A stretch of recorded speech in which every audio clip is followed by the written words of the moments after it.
आज हम बात करते हैं चंद्रमा के बारे में। आखिर चांद को मामा क्यों कहा जाता है? चाचा या फूफा क्यों नहीं? इसकी एक खास वजह है। सूरदास के पदों से लेकर कहानी की हर किताब में चंद्रमा को मामा की उपाधि दी जाती है। लेकिन क्या आप जानते हैं कि आखिर क्यों हम सभी इतने सालों से चंद्रमा को अपना मामा कहते आए हैं? आपने बचपन में एक कविता तो जरूर सुननी होगी। चंदा मामा दूर के, पुए पकाएं गुड़ के, आप खाएं थाली में, मुन्ने को दें प्याली में। भारत की हर माँ ने कभी ना कभी अपने बच्चे को ये कविता जरूर सुनाई होगी, जिसमें आपको चांद को मामा के रूप में संबोधित किए जाने का जिक्र मिलेगा। यहाँ तक कि आप देखेंगे कि सूरदास के पदों से लेकर कहानी की हर किताब में हम चांद को प्यारे मामा की ही उपाधि देते आए हैं।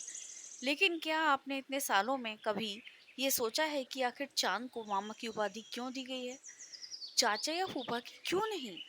दरअसल बात ये है कि इसके पीछे भी बेहद खास वजह छिपी हुई है।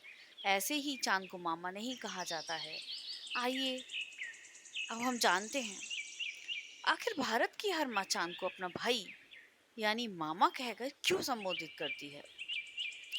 दरअसल बात जुड़ी हुई है हिंदू पौराणिक कथाओं से। जिस समय देवताओं और असुरों के बीच समुद्र मंथन हो रहा था, उस समय समुद्र के अंदर से कई तत्व बाहर निकले थे। इन तत्वों में माँ लक्ष्मी, वारुणी, चंद्रमा और विष शामिल थे।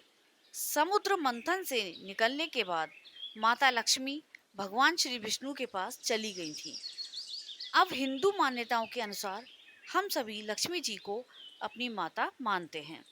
इसलिए ऐसे में समुद्र मंथन से माँ लक्ष्मी के निकलने के बाद निकलने वाले सभी तत्वों को उनका छोटा भाई या उनकी छोटी बहन माना गया।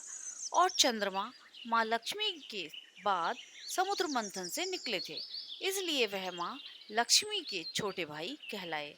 अब हम सब माता लक्ष्मी को अपना माँ मानते हैं, इसलिए उसी नाते से चंद्रमा हम सभी के मामा हुए। और यही कारण है कि भारत की हर माँ चंद्रमा को अपना भाई यानी अपने बच्चे का मामा कहती है। एक और वजह भी सुनी जाती है चंद्रमा को मामा कहने की।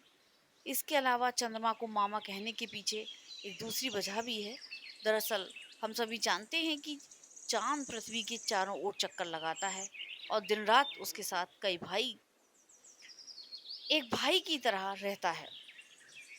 अब चूंकि हम सभी धरती को भी अपना माँ ही मानते हैं, इसलिए ऐसे में उनके भाई यानी चंद्रमा हमारे मामा हुए। इसलिए भी हम सभी चंद्रमा को अपना मामा कहते हैं। फिर ये कविता तो सभी को सुननी ही पड़ती है, सुनानी पड़ती है। छोटे बच्चों को अक्सर सुनाई ही जाती है। चंदा मामा दूर के, पुए पकाए गुड़ के,